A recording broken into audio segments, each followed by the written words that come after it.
About 100,000 registered nurses left the workforce during the past 2 years due to stress, burnout, and retirements. That's according to the National Council of State Boards of Nursing. And get this, the study projects another 600,000 to leave the profession over the next 4 years. Hospitals are in fierce competition to attract nurses. In Watertown, the hospital is trying to recruit local and bring nurses into the culture of the place to get them to stay. That's today's story of the day. Support for Story of the Day comes from Long Run Wealth, an SEC-registered investment advisor in Lake Placid, providing comprehensive wealth management, retirement, and financial planning solutions. LongRunWealth.com. Hey, I'm David Sommerstein. It's Wednesday, November 29th. First up, the 40-year-old Mohawk land claim in Franklin and St. Lawrence counties has taken another small step towards resolution. New York Governor Kathy Hochul signed a law giving her authority to negotiate with the Mohawks in Akwesasne to reach a final settlement. Here's my story about that. About a year and a half ago, the Akwesasne Mohawks won a huge legal victory. A federal judge ruled New York State had taken thousands of acres of Mohawk land in St. Lawrence and Franklin counties illegally in the 1800s. But the judge didn't propose a resolution, leaving the Mohawks, the towns and counties in New York State to figure it out for themselves. That's been the work since then. It hasn't been easy to this point, and there's still sticking points on that. Assemblyman Billy Jones has been involved in land claim talks since he was a Franklin County legislator more than a decade ago. The new law New York's legislature passed and Governor Kathy Hochul signed allows Hochul to negotiate a final settlement with the Akwesasne Mohawks. Those talks will involve incredibly complicated issues in the land claim areas, which include parts of Messina and Fort Covington and an area known as the Hogansburg Triangle in Franklin County. Everything from tax-exempt status to snow plowing and infrastructure to the new size of the Mohawk Reservation. Jones says it won't be easy. I will say, yes, there is work to be done, but I can also state unequivocally that this is a big step forward. The new law is based on a framework announced last June. The state will pay Franklin County and the local towns $15 million and an additional $2 million a year in perpetuity to compensate for lost tax revenue when land becomes sovereign Mohawk territory. The state agreed to a compensation deal with St. Lawrence County in 2014. Mohawk chiefs weren't available to comment for this story Tuesday, but in a press release last June, the St. Regis Mohawk tribe said, quote, "There are very few issues left to be resolved, and the council has every confidence that the parties will reach agreement. Any deal between New York State and the Mohawks will have to be approved by the U.S. Congress." David Sommerstein, North Country Public Radio.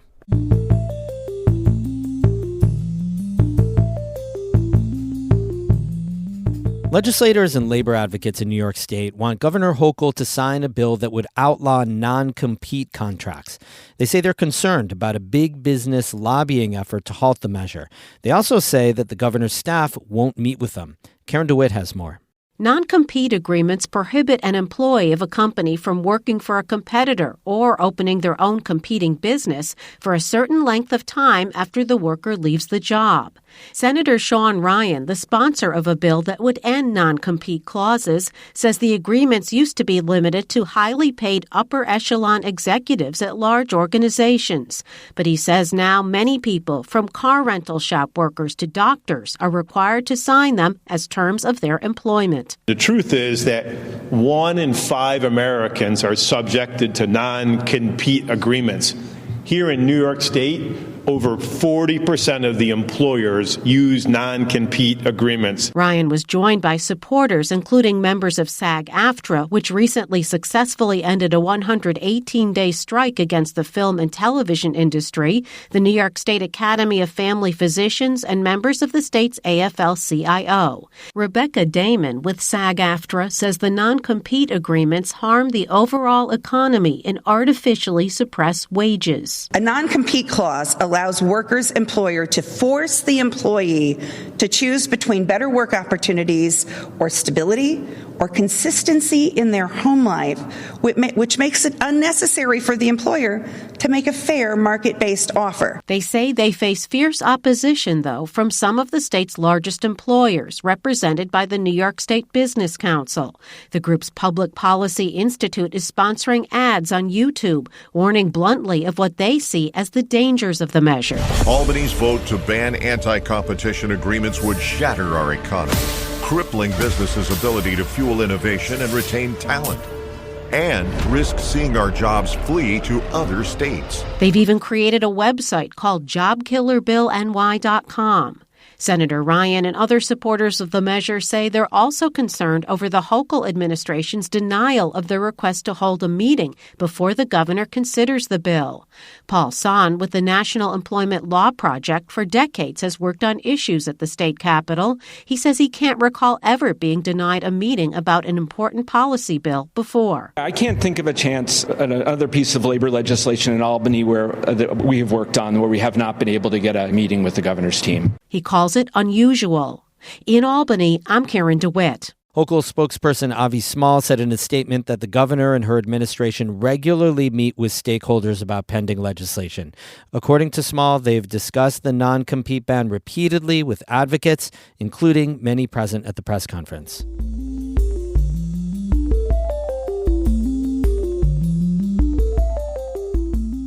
Rural healthcare is facing a lot of issues right now. Money problems, consolidation, and staff shortages are just a few. But North Country hospitals are looking for solutions. And as part of our ongoing series on healthcare, we're looking at one at Samaritan Medical Center in Watertown. As Amy Feiereisel reports, a new pilot program to bring nurses to the emergency department there has proved fruitful. When the coronavirus pandemic hit, Samaritan Medical Center lost a lot of staff. You know, the baby boomers decided to retire. The vaccine mandate hit, and people didn't want to get their vaccine. That's Kim Smith, a critical care nurse of 40 years and the director of critical care at Samaritan. She says hospitals started hiring more traveling nurses, which then led to more staff leaving. People left their stable jobs and, went traveling because the travelers were making an abundance of money. Those losses led to an ongoing worker shortage in hospitals across the nation.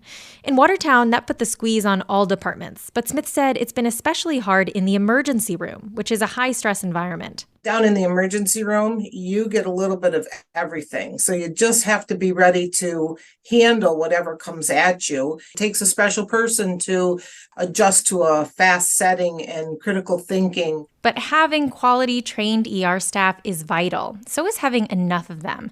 And that's why leadership at Samaritan started looking at ways to recruit new emergency department nurses. They landed on starting a program that exists in lots of other larger hospitals, a one-year program for recent nursing graduates. They plan to pull from Jefferson Community College graduates and spouses moving to Fort Drum. 29-year-old Sarah Wallace was the very first participant. She grew up in Brownville, outside Watertown. I was a tech in the ER for 6 years prior to going to nursing school. So I knew that if I left, I was going to want to come back. That was something I was very passionate about.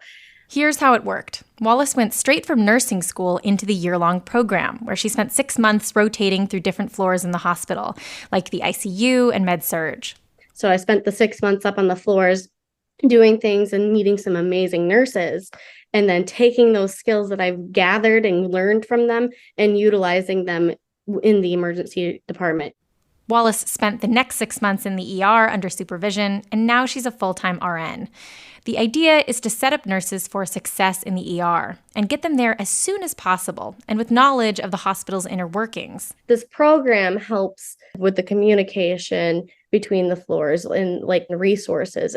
It's just so amazing to know that if there's something I don't know, I know how to figure it out. Right now, they've got 5 more participants in the program, and more are coming. As the first participant, Lawless gave feedback, and they've changed the program accordingly, said Kim Smith, because they need new nurses. We've taken all of her words of wisdom, tweaking it along the way to make it the best program that, we can possibly make to meet these needs that, healthcare is suffering from. The hope is to eventually have 12 nurses in the program per year. Smith says that would make a huge difference to the emergency department and to the level of care that they can provide. Amy Feiereisel, North Country Public Radio. The story was part of our ongoing series on rural healthcare in the North Country. You can find all that reporting at ncpr.org/healthcare. Music today by I Am Snow Angel of Lake Placid and Jared Stephen Doyle of Potsdam. I'm David Sommerstein, North Country Public Radio.